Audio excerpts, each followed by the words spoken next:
Queridos, a paz do Senhor. O livro de Jonas é um livro muito conhecido.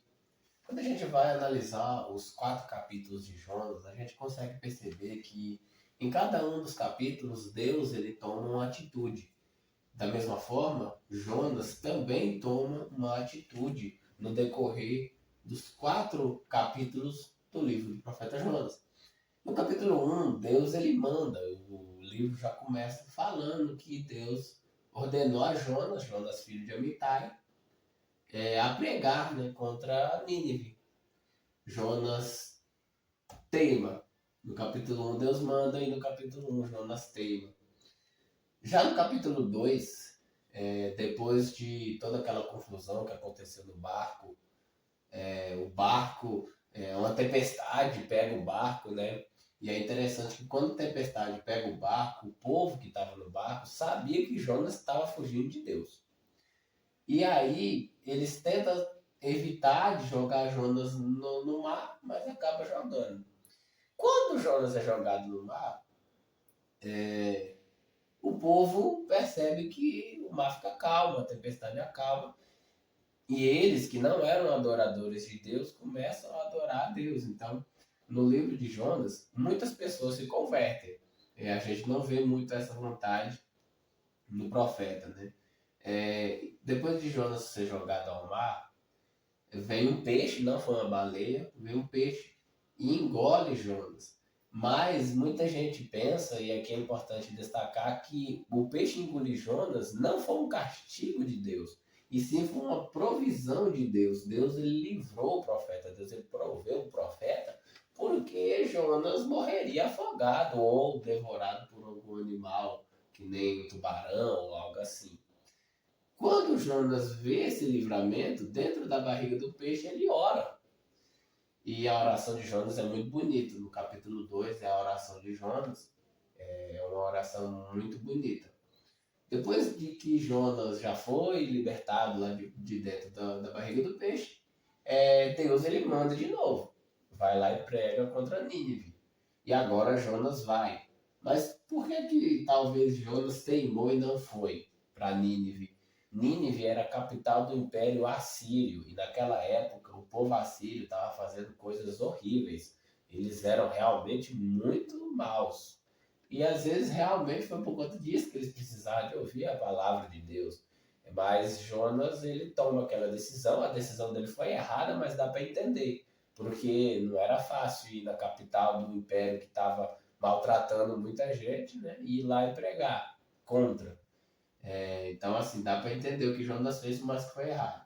Agora Jonas vai e prega. Quando Jonas vai e prega, entra o capítulo 4 e o povo de Nínive se arrepende. O povo de Nínive, do rei até o mais pequeno, eles se arrependem. E no arrependimento Deus perdoa. Só que agora Jonas, ele vai para o alto do monte, da montanha, e ele se ira por 3 coisas. Ele se ira porque Deus não destruiu Nínive, ele estava esperando. Ele se ira por conta que a lagarta comeu a planta que estava fazendo sombra para ele, e ele se ira também pelo grande calor, né? A Bíblia diz que ele quase desmaiou do tamanho calor. E aqui Deus ele vai fazer um ensinamento para Jonas. Você ficou aí com dó de uma planta que nasceu e morreu no mesmo dia, mas você não teve dó de mais de 120 pessoas que não sabem distinguir nem a mão direita da mão esquerda. Então, um aprendizado que Jonas tem no decorrer, né? Ele aprende a não fugir da ordem de Deus. Talvez aqui para Jonas faltou fé, talvez faltou confiança em Deus, por mais que era uma situação difícil, mas foi Deus que tinha mandado, então Deus ia cuidar de tudo. E também de entender que, por mais mal que as pessoas sejam, a parte nossa é de continuar amando, né? De continuar querendo o arrependimento. Então, eles se arrependeram, eles fizeram parte deles se arrepender, depois de ter errado, eles se arrependeram. E Deus perdoa. Só que Jonas ira, e aí Deus dá esse ensinamento para Jonas. Jonas, ele foi um grande profeta naquela época, mesmo que o livro dele só conta essa história, mas o livro de Reis cita ele, né? Então, em outra ocasião. Então, ele já era um profeta que profetizava outras vezes, né? Mas tinha que ter também, né, esse aprendizado. O livro de Jonas foi o único livro que terminou com um ponto de interrogação. O livro de Jonas termina com um ponto de interrogação. É essa pergunta: não teria eu compaixão também desse povo que não sabe nem distinguir da mão direita da mão esquerda? Então, é isso, uma breve explicação sobre o livro do profeta Jonas. E isso nos ensina que Deus, ele perdoa o arrependido.